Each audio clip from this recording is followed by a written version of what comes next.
Alhamdulillah rabbil alamin. Allahumma shalli ala sayyidina Muhammad wa ala ali sayyidina Muhammad. Ayahanda yang tercinta, alhamdulillah nampaknya kalau masuk isya lagi ini bisa jadi saya hatrik, saya qorim, saya ceramah. Nanti kalau bisa masuk isya, Ustaz Adam lagi Ustaz. Masuk ini imam lagi Ustaz. Alhamdulillah. Salam kenal dari Daeng. Nama saya Daeng Syawal Mubarak. Ya, salah satu pengisi part of Islam itu indah di Trans TV. Jamaah. Oh jamaah. Alhamdulillah. Banyak yang bilang saya mirip sama Ustaz Syam. Ya, ada bahkan bilangnya saya tumbak lagi. Ada kakak. Saya bilang saya nggak mirip sama Ustaz Syam. Ustaz Syam yang mirip sama saya. Ya, saya juga salah satu pengisi muadzin di Masjid Istiqlal Jakarta. Tahu Istiqlal? Ibu tahu Istiqlal? Nah, luasnya kurang lebih 10 hektar. Luasnya kurang lebih 10 hektar. Ibu udah pernah ke sana, Bu? Bapak udah pernah ke sana? Nah, yang belum ke sana, tak apa-apa. Tahu saya jauh-jauh ke sana. Jauh Istiqlal itu. Nah, ini maksudnya desa Kabul, Kabupaten Rokan Hulu. Ya, masya Allah. Hari ini saya sudah turun 3 kabupaten. Subuh di Kampar, di siang kami di Kampar, malam kami di Bukul. Babakul, tadi kan di Kampar. Ayahanda ibu yang tercinta, masya Allah, alhamdulillah. Tidak usah datang ke Istiqlal, orang Istiqlalnya yang datang kemari. Alhamdulillah. Di masjid apa namanya, Ustaz? Al-Mu'awwalah. Di masjid Al-Mu'awwalah, masya Allah. Salam hormat kepada ayahanda, bunda, para asatidzah. Ya, yang tak bisa saya ucapkan satu persatu. Nampaknya di sini Pak desanya masih muda banget, tapi tadi ngobrol-ngobrol. Nah, nampak paling ganteng tadi ya. Insyaallah 11-12 sama Daeng tadi, alhamdulillah. Ayahanda yang muda tercinta, ada ulama yang bernama Syekh Mutawalli Asy-Sya'rawi. Beliau ini digelar sebagai penggawana para dai. Ya, dari Mesir beliau. Ulama kontemporer. Ya, banyak dijadikan sebagai rujukan oleh para guru-guru ataupun para muballigh di Nusantara. Beliau mengatakan kalau kita berbicara tentang rezeki, maka rezeki itu dibagi atas 4 tingkatan. Berapa? 4 tingkatan. Tingkatan pertama yang paling terendah, kata Syekh Mutawalli Asy-Sya'rawi, adalah harta. Ternyata apa yang kita kejar selama ini, pergi pagi pulang malam, itu adalah termasuk tingkatan terendah. Harta yang kita tumpuk. Nah, kira-kira harta bisa dibawa mati apa tidak?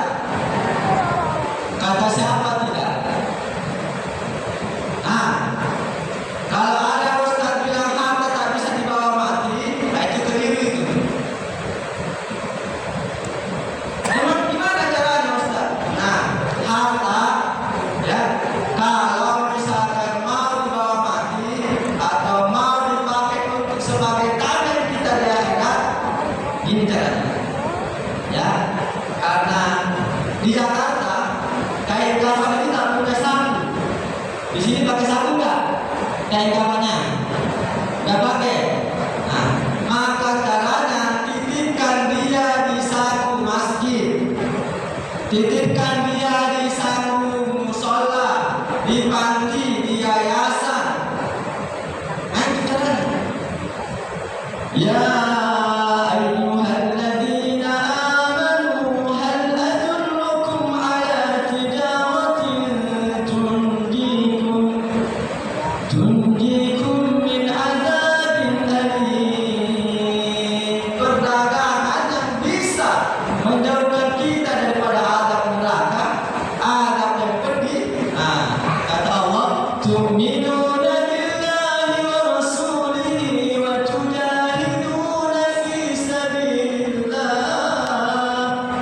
وتجاهدون في سبيل الله بأموالكم وأنفسكم بأموالكم.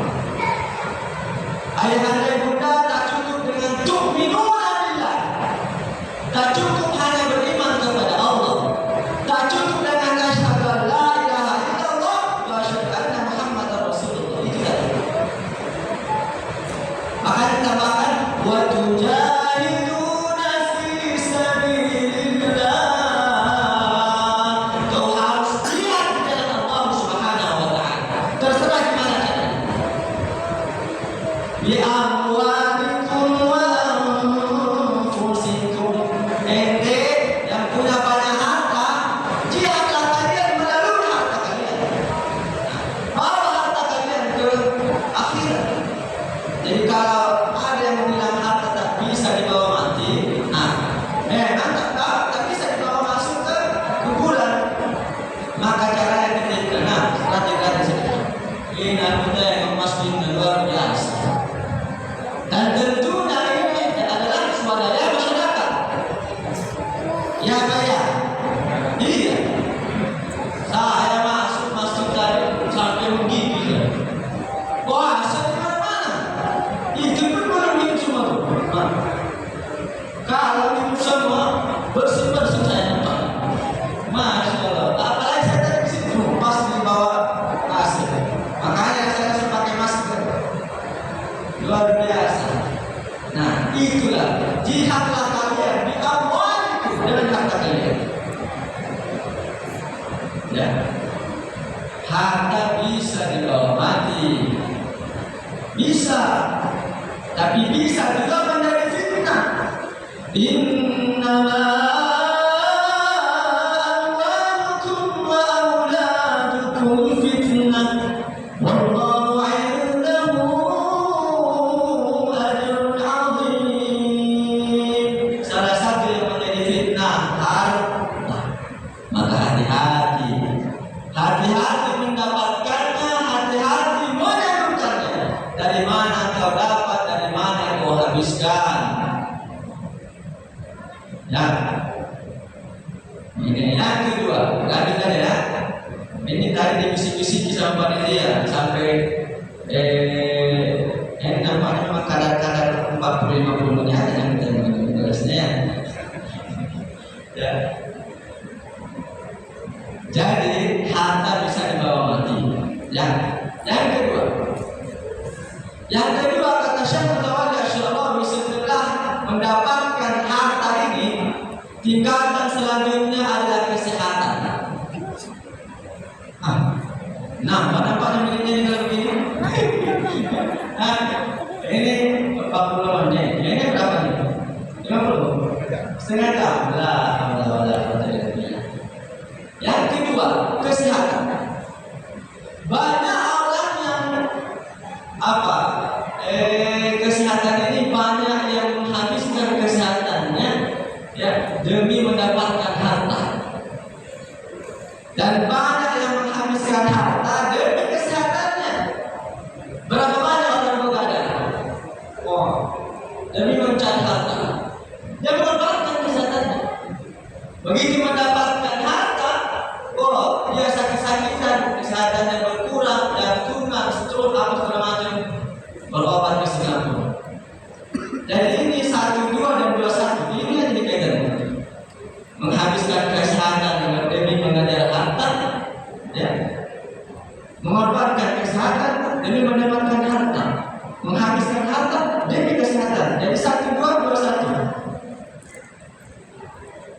Yang jadi persoalan adalah ketika kita ditanya sama teman-teman, bagaimana kabarnya Bu?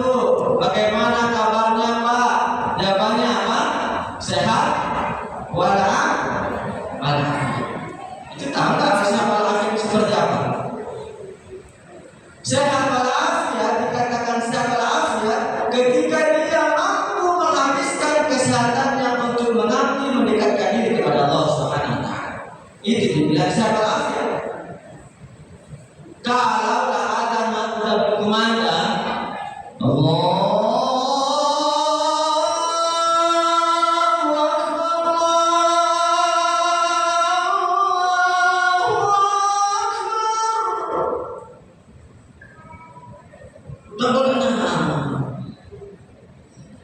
Jawa di mana? Ini asal apa ini? Catur. Allah.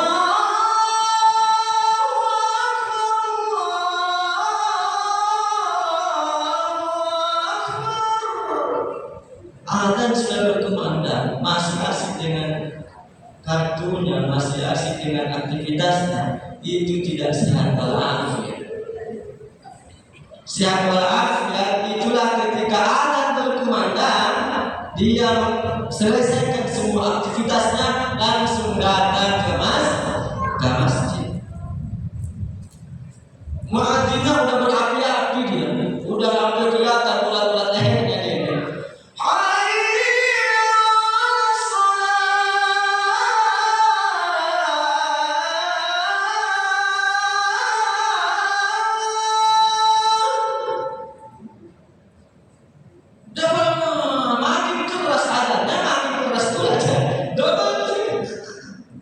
Ada begitu di sini, Bapak.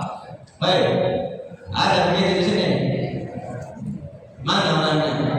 Kampung surga ya. Ya, maka selesaikan aktivitas ketika azan berkumandang. Selesaikan semua. Karena apa? Semua orang akan datang ke masjid. Semua. Entah itu diantarkan atau datang sendiri. Ya bayar. Ya bayar. Saya tanya sekarang, bapak-bapak, ibu-ibu mau datang sendiri atau diantarkan? Hah? Pak Desa, tema itu jamaahnya. Datang sendiri atau diantarkan? Kita nanti besok tengok pada saya. Ya kalau misalkan ini tengoklah teman-teman di samping kanan kirinya. Besok azan subuh, as-salatu khairun minan naum. Datanglah. Tengok kanan kirinya, tak datang dia. Datang ke rumahnya. Bro, assalamualaikum. Salam. Mana? Lama datang sendiri dapat datang. Ya. Siap, datang sendiri. Ya, datang sendiri. Ingat, ini kita ini mumpung masih sehat. Ini adik-adik kita, bocil-bocil ini, ponakan-ponakan anak-anak kita ini. Tuntun dia. Hari ini kita yang menuntun anak kita. Kita yang menuntun anak kita ke masjid. Kelak 20 tahun, 30 tahun ke depan, nanti dia yang menuntun kita ke masjid. Ya bayar. Betul. Anak saya alhamdulillah umurnya sekarang ada yang 5 tahun, ada yang 3 tahun. Jadi mohon maaf ibu-ibu, saya sudah punya minimum. Jadi pendaftaran sudah tuh. Jangan pulang nanya. Biasanya ada gelombang kedua, Ustaz. Anak saya umur 5 tahun yang pertama, anak yang kedua umur 3 tahun setengah. Maka saya tuntun. Dalam hati saya sudah berniat. Nah, hari ini saya yang tuntun kalian ke masjid. Kalau umur panjang abimu 20-30 tahun ke depan, kalian yang akan menuntun abi ke masjid.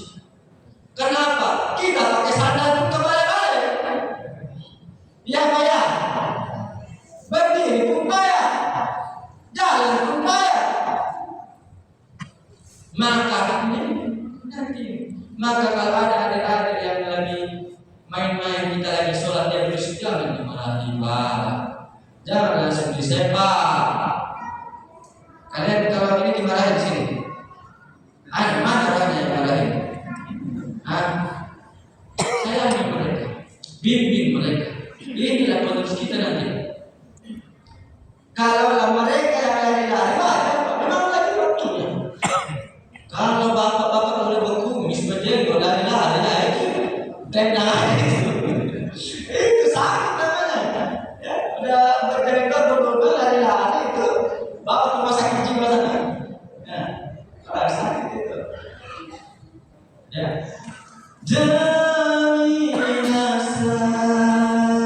sesungguhnya manusia kemudian melainkan yang beriman dan yang beramal soleh. Ingat 5 perkara sebelum 5 perkara, sehat sebelum sakit, kaya sebelum miskin, muda sebelum tua, lapang sebelum hidup, sebelum mati. Orang kaya mati, orang raja-raja, rakyat jasa, presiden, Pak Menteri, gubernur, bupati, wali kota, Pak Camat, Pak Lurah, Pak Desa, Pak RW, Pak RT, Pak Ustadz.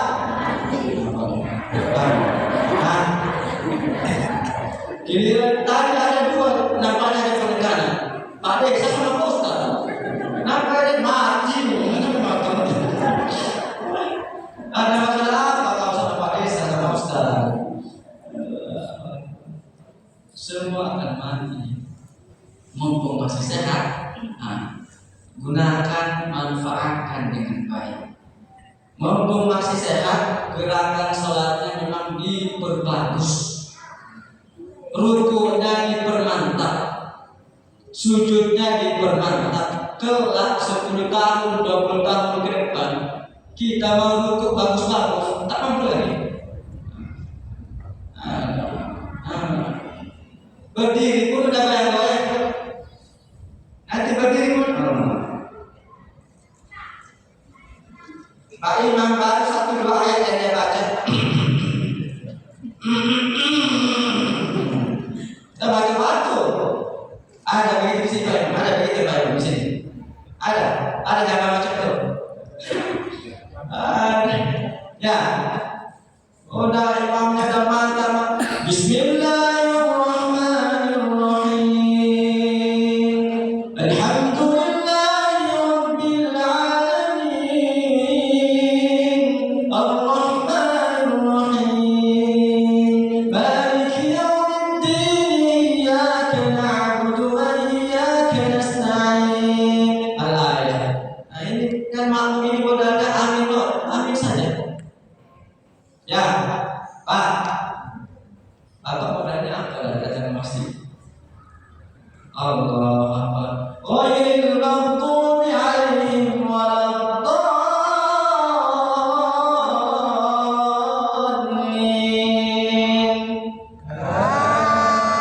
Amin. Modalnya itu toh. Itu saja modalnya. Ya bayar. Masih juga tetap mau datang ke masjid. Padahal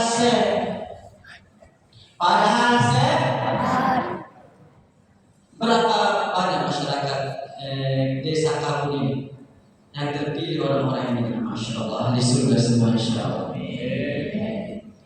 Maka ketika masih sehat, pergunakan. Rukun masih mantap kita kalau sehat, masih mantap. Kita masih sehat apa? Malas-malasan.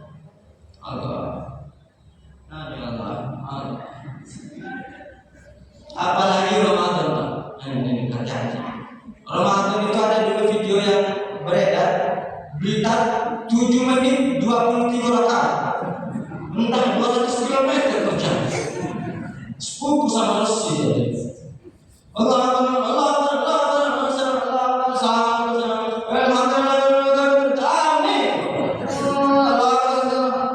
pernah lihat videonya itu? Di sini bagaimana Ustaz? Di sini dari berapa Ustaz? 1 jam. Berapa rakaat? 23, Masya Allah. Dari sejarahnya 23 itu, dulu Nabi 11 rakaat, 8 tarawih, 3 witir. Bacaannya panjang. Ketika zaman Sayyidina Umar bin Khattab, maka berijtihad. Maksudnya ke-23 rakaat, rakaatnya diperbanyak, diperpanjang, bacaannya disunat, diperpendek bacaannya. Kadang ada sampai di Jakarta sampai di 11 rakaat dan disunat. Laju dia. Maka mumpung masih sehat, perbaiki nanti kita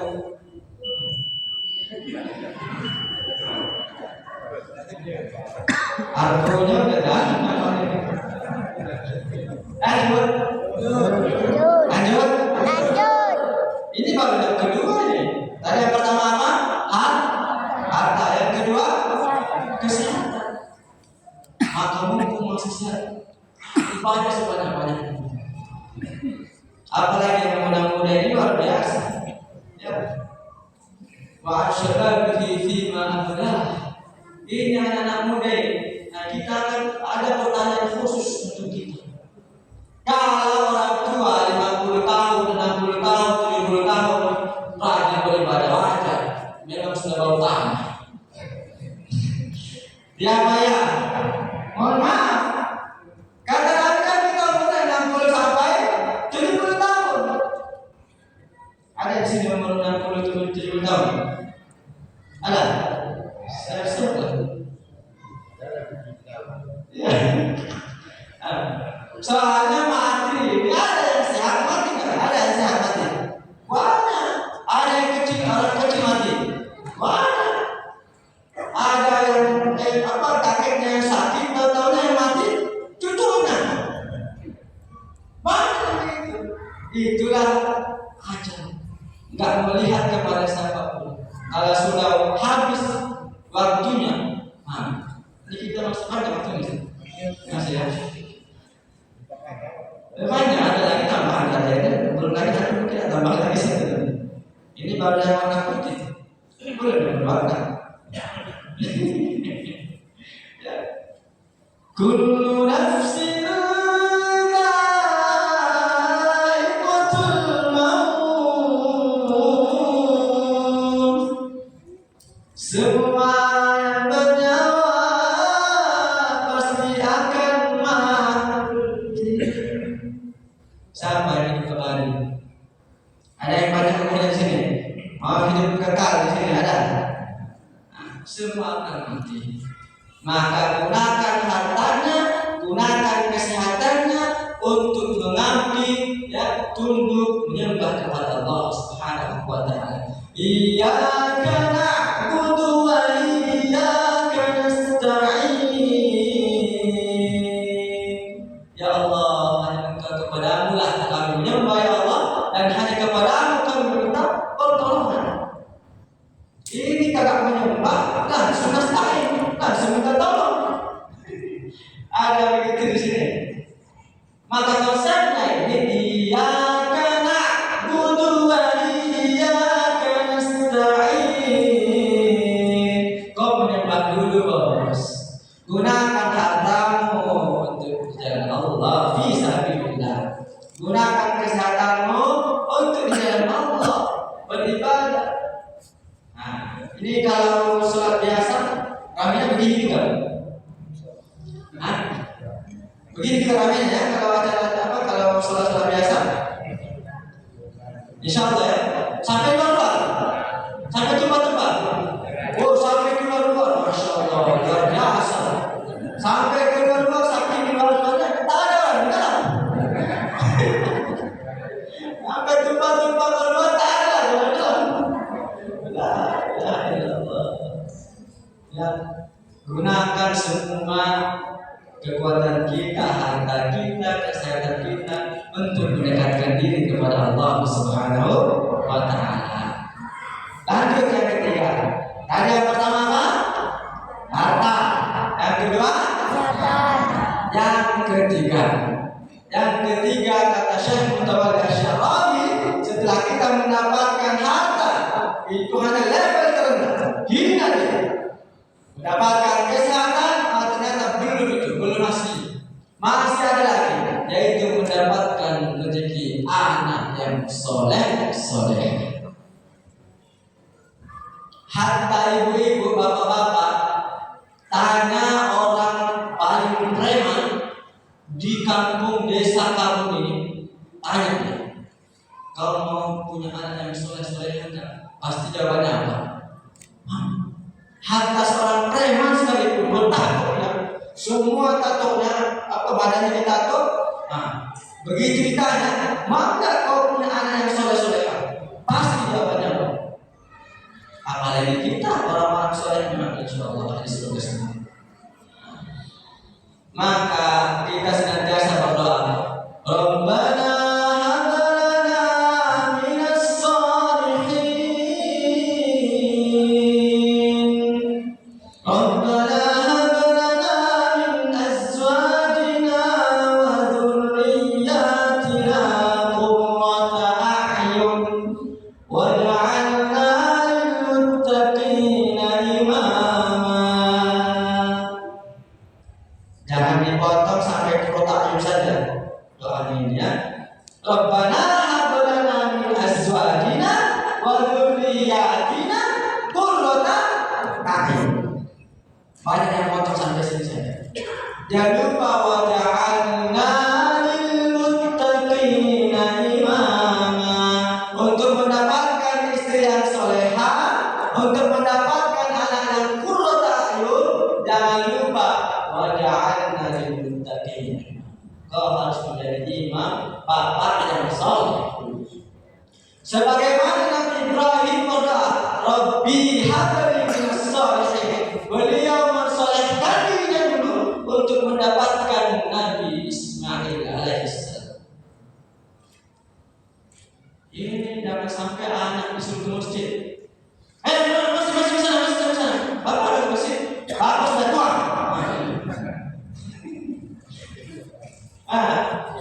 Sibuk. Bapak sibuk. Artinya apa? Kalau bapak begitu kepada anaknya, bapak sibuk, bapak lagi udah tua, berarti secara tidak langsung dia lagi mengajari anaknya. Nanti kalau kau tua seperti bapak atau seterusnya, ya bayar. Maka bareng-bareng dan tuntunlah anak. Makanya konsepnya ada itu adalah hayya 'alas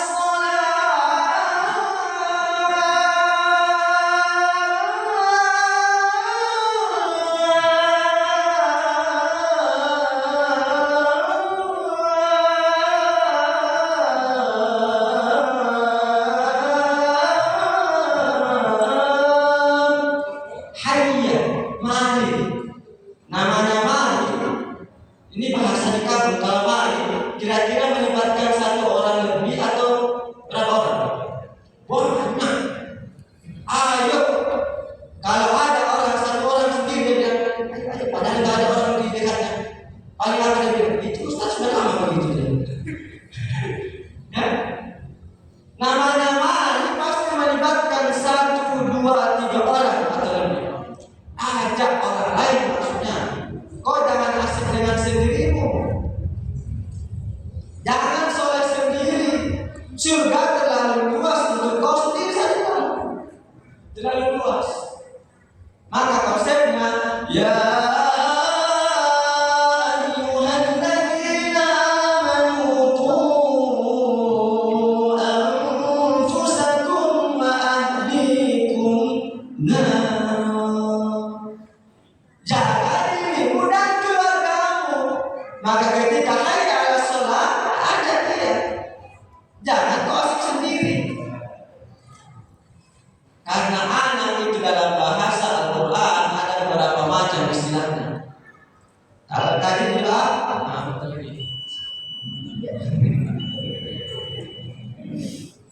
Ya. Ayo lanjut apa? Lanjut. Sampai jam berapa? Hah? Jam 5 pagi. Sampai selesai. Nanti tolong dicolek ya, atau dikasih kartu ya. Sudah waktu dari Ustaz. Ya, Ustaz itu kalau sudah pegang dia parah tutur. Parah. Ayahanda yang mudah tercinta, makanya konsep Al-Quran anak dalam Al-Quran itu banyak. Ya tadi kita baca Rabbana min azwajina wa dzurriyyatina qurrata a'yun. Istilah anak dalam Al-Quran ada qurrata a'yun. Banyak mana? Berapa banyak orang yang bahagia menangis bahagia karena anaknya yang sudah Al-Quran. Berapa banyak anak yang berlomba, yang juara satu dia, yang berangkat haji atau umrah, bukan hanya anaknya, tapi orang tuanya juga. Ada yang gitu? Di sini ada juga di sini. Belum ada. Insya Allah mudah-mudahan ada lahir daripada generasi-generasi kita. Insya Allah min ahli Quran semua insya Allah. Ya. Itulah keutamaan anaknya yang berbuat, tapi ternyata orang tuanya dapat getah.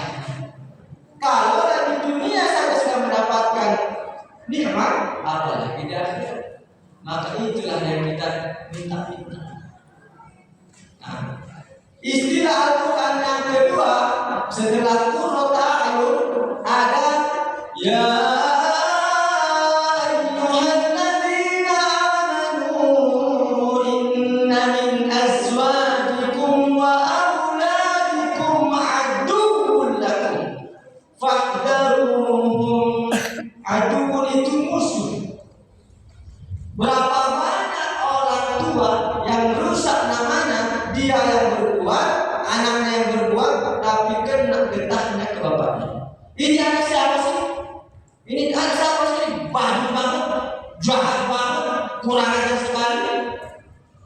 Siapa bapaknya? Nah, ada di itu sini. Kena getahnya bapaknya lagi ngorok di rumah, lagi ngopi-ngopi di rumah, lah dikata-katain di sini. Hati-hati. Maka konsepnya kalau kita mau beribadah ajak juga anak-anak kita. Jangan asik sendiri. Na'udzubillah. Nanti dia menjadi malapetaka di akhirat. Kita sudah mau masuk ke dalam surga, ternyata begitu anak kita diperiksa, maka buka. Siapa orang? Siapa yang Gak tahu apa-apa. Maka ketika mau dilemparkan ke dalam neraka, dia protes, ya Allah, wahai malaikat, saya memang tak sholat karena memang orang tua saya tak ajarin saya. Saya tidak puasa Ramadan karena memang orang tua saya tidak ajarin saya. Saya pacaran, saya minum minuman keras, saya narkoba, karena itu pun orang tua saya tak melarang saya. Sekarang ini luar biasa lagi, bukan hanya narkoba yang bikin kita ketagihan, game, PUBG, ini bocil-bocil, Mobile Legend, ada lagi istilahnya itu nanti ada cheat. Sekarang itu dosa itu bukan hanya dosa lagi, dosa online ada, dosa online ada juga dosa, bukan hanya makanan yang di-GoFood online, dosa online, berjamaah bukan hanya di offline, berjamaah online. Nah, kayak kita sekarang, nauzubillah. Hati-hati ayahanda yang mudah tercinta. Bisa jadi anak kita memang di dalam kamar, bisa jadi anak kita di dalam rumah, tapi dia lagi ternyata keliling dunia. Melalui apa? Kalau kita tidak begini bersikir, subhanallah, subhanallah, subhanallah. Dia apa begini juga, tapi scroll HP. Begini juga ya.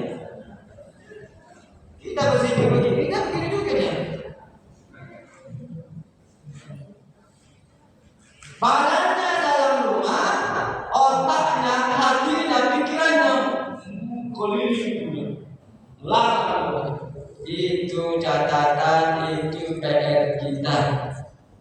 Zaman kita sama zaman anak-anak sekarang udah beda Pak. Kita dulu ngambil makan sendiri pun payah. Gak berani kita kalau belum bapak-bapak kita ngambil duluan. Yang payah. Gak berani kita Pak. Apalagi mau goyang-goyang, mau main-main sambil makan, apa tak ada cerita begitu? Tak ada. Orang anak-anak sekarang Pak. Oh, kita di mana orang anak-anak kita nonton sambil makan? Ini kayak urusan kita nih. Ya. Lanjut. Setelah kita mendapatkan harta, setelah kita mendapatkan kesehatan, setelah kita mendapatkan anak yang soleh-solehah, naik level yang tertinggi. Level yang tertinggi adalah rizki meraih ridhonya Allah Subhanahu wa Ta'ala.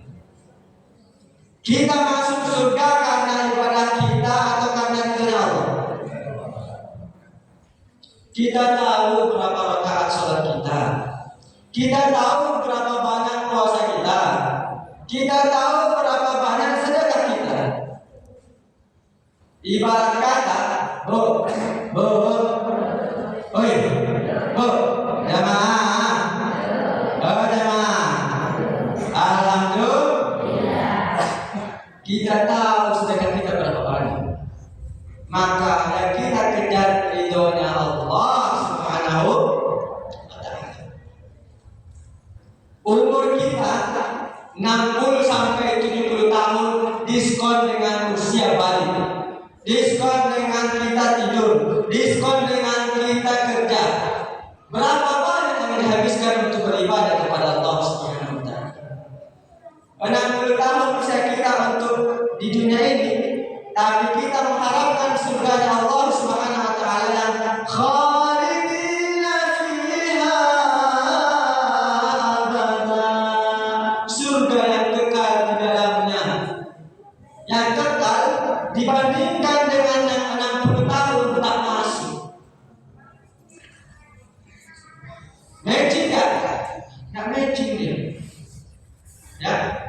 Kita ibadah hanya 60 tahun, sedangkan hadiah kita surga yang selama-lamanya tak masuk. Harusnya, nih kalau kita bicara harusnya atau logika kita beribadah 60 tahun, maka kita kalau masuk surga 60 tahun juga. 60 juga saja. Ternyata tidak. Ridhonya Allah luar biasa. Kau masuk ridhonya Allah, kau mendapatkan dan meraih ridhonya Allah, kau masuk surga khalidina fiha abada. Ya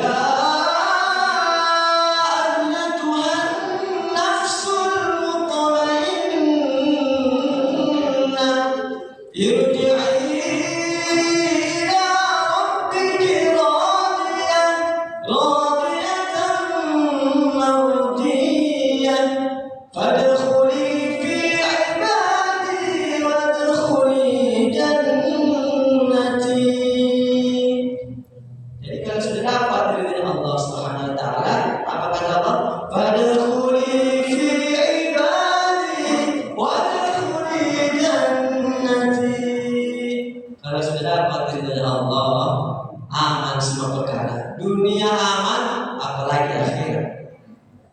Amin Allahumma amin. Tingkatan rezeki yang terakhir itu ridho Allah Subhanahu wa Ta'ala. Habis satu? Kita salam dulu. Lanjut lagi. Ya. Alhamdulillah. Waktu bisa panjang sampai subuh pun bisa juga, masih bisa. Siap Bu? Siap? Siap? Ibu suka yang panjang di sini. Ya? Siap untuk sampai jam berapa? Ya. Insya Allah kita kejar ridhonya Allah Subhanahu wa Ta'ala. Tak banyak.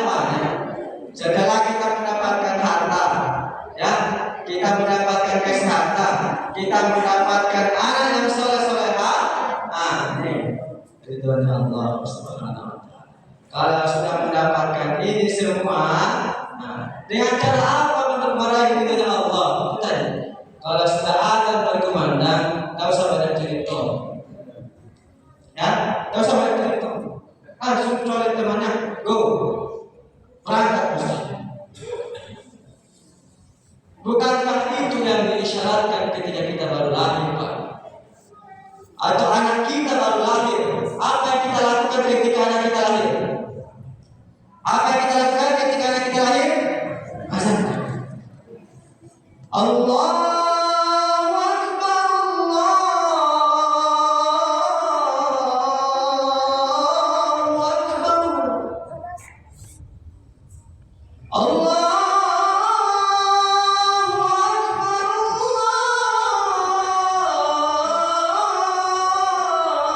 Akbar.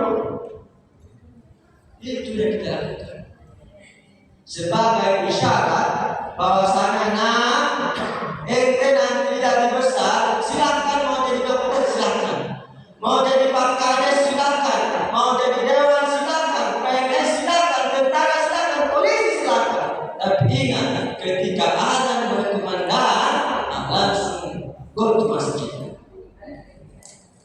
Ya, bo,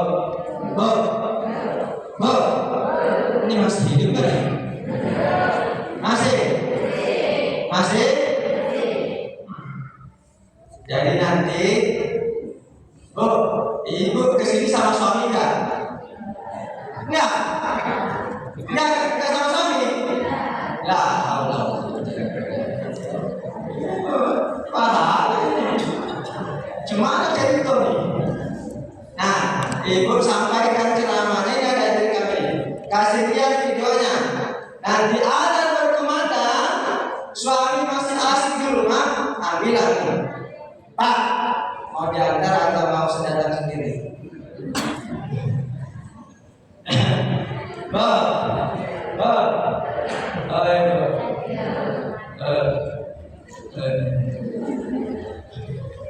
Ya, berani nggak ngomong begitu sama suaminya? Berani nggak? Ya, harus berani. Meskipun dia pemimpin, kalau salah harus tegur. Macam kalau kita lagi sholat. Ini kalau sholat ini, kalau imamnya salah, apakah kita biarkan? Tidak. Subhanallah. Nah, itu tuntunannya. Kita tegur. Kalau salah pemimpin kita jangan dibiarkan salah. Nah, ibu-ibu, suaminya tuh colek. Mau datang sendiri atau diantar? Ya? Atau kalau sudah ada berkumandang, dia masih tidur juga, bisik ini telinganya. La ilaha illallah. Talqin kan ada sekalian.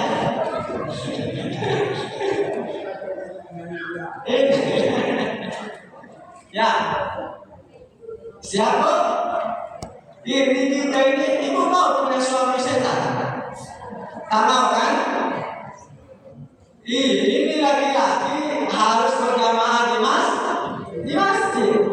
Kalau dia mau di rumah kasih kerudung dia.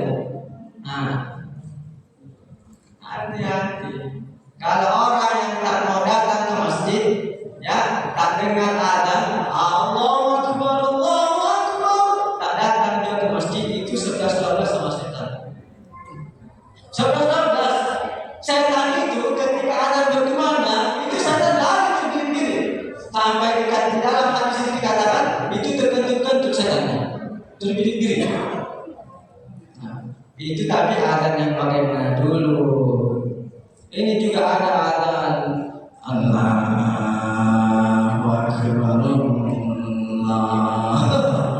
Akbar, Allah. Ada begitu? Pandangan batu punya daripada azan. Perhatikan itu, ya. Tadi saya dengar tadi muadzin yang masya Allah luar biasa. Itu baru muadzin pertama, belum muadzin yang lain mungkin. Ya. Subuh apa lagi? Subuh tak dengan yang lain-lain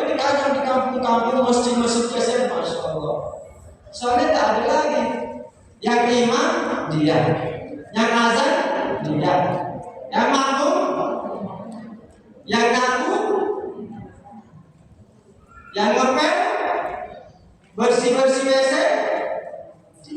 semuanya dia. Yang gulung karpet, orang tua semua. Baik itu kita.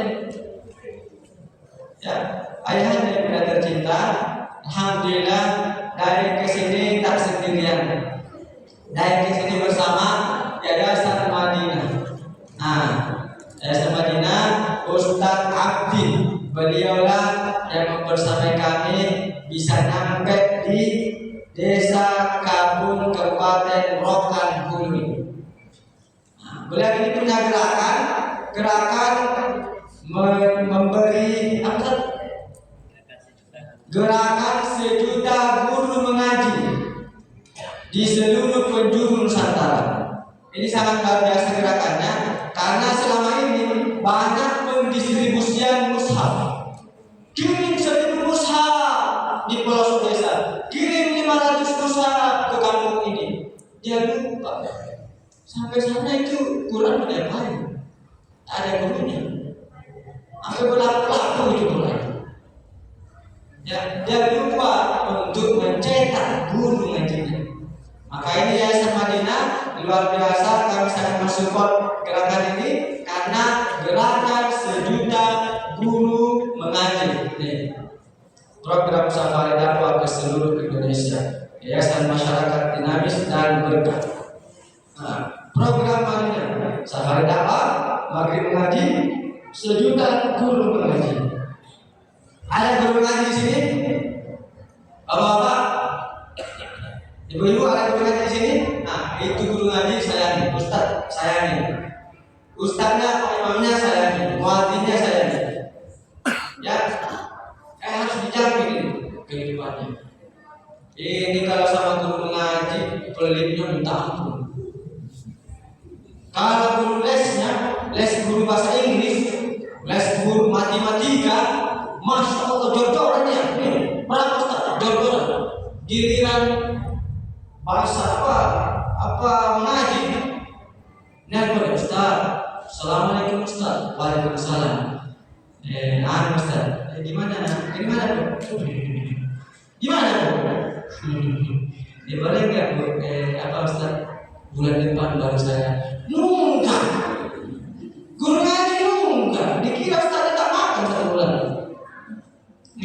Biasa hati-hati tuh. Jangan pelit-pelit. Siapa? Saya minta sama Ustaznya.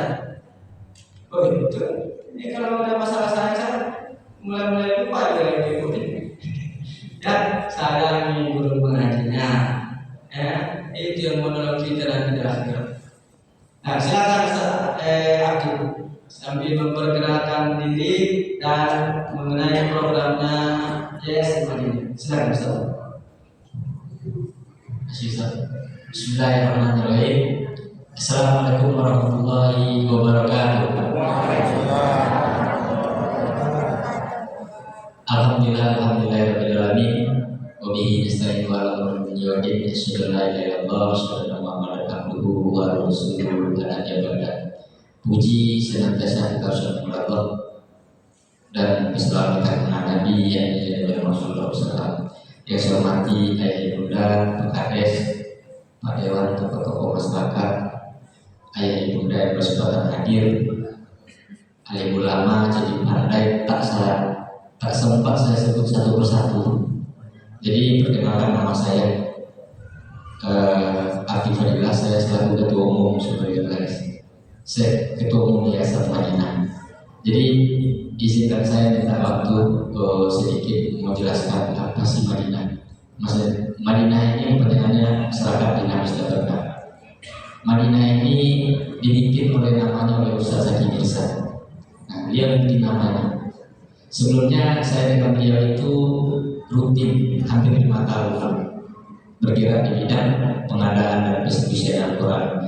Jadi kami mengantarkan Al-Quran itu minimal cetak Al-Quran itu 10.000. Kita cetak itu 10.000 itu 1 kontainer itu. Kita cetak, kami antar mushaf itu ke daerah-daerah yang bahkan listriknya nggak masuk. Suaranya juga bukan masuk saja, listrik suaranya jaringan pun tak ada. Ketika kami sampai di sana, apa kata Pak Penghulu, daerah-daerah Melayu, daerah Kepulauan itu, Ustaz, terima kasih sudah sampai di desa kami. Namun Ustaz itu kendala Ustaz. Saya masalah apa kendalanya? Setiap kali untuk mengantarkan Al-Quran di desa kami, siapa yang akan mengajarkan? Dari situlah kami meneteskan air mata, berdirilah suatu yayasan Al Madinah, gerakan 1 juta guru mengaji di seluruh penjuru negeri, khusus di kabupaten, khusus di provinsi Riau. Dan satu kabupaten itu tak kurang 500 guru mengaji yang telah jujur saya katakan. Dan ini bukan tanggung jawab pemerintah saja, ini adalah tanggung jawab kita bersama. Jadi kami anak-anak muda dari Yayasan Madinah ini intinya mengajak Ustadz Dai Nasional turun gunung. Iya, turun gunung. Karena kami paham bahwasanya untuk mengundang Ustadz sekelas nasional ini bukan perkara mudah, betul ya Dai? Bukan perkara yang mudah. Semua kita pikirkan, baik dari mobilisasi, yaitu tiketnya, penginapannya, makannya, prasarana, dan lain-lain. Belum lagi untuk audiensi, tempatnya, bahkan untuk apalagi acara event atau kegiatan akbar yang besar, itu sangat luar biasa biaya itu. Jadi bagaimana kami mempermudah? Artinya, mohon maaf sebelumnya, kami tidak pernah melibat dan merepotkan tempatan untuk pembiayaan itu sendiri. Kegiatan ini adalah swadaya umat, saya sampaikan. Ini kegiatan adalah swadaya umat, sumbangsi umat untuk umat. Jadi dasarnya adalah safari dakwah, fondasinya, bangunannya adalah guru mengaji, memperbanyak tempat syiar, menyampaikan ilmu kebaikan. Dari situ adanya bantuan ayah bunda untuk jadi ikut berperan selaku moderator, syiar ini berjalan. Nah, dari situ juga kegiatan ini kami bisa mengasih insentif buat guru-guru mengaji. 500 satu kabupaten gak kemana guru mengaji. Kalau seandainya kami bisa memfasilitasi 500.000 per kepala kali 500 orang, 2.250 juta. Jadi pertanyaan yang muncul ke saya, Ustaz, mampukah antum mendapatkan dana sekian banyak untuk guru mengaji? Saya jawab, tergantung kegiatan itu sendiri. Kalau banyak donaturnya, insya Allah banyak yang terbantu.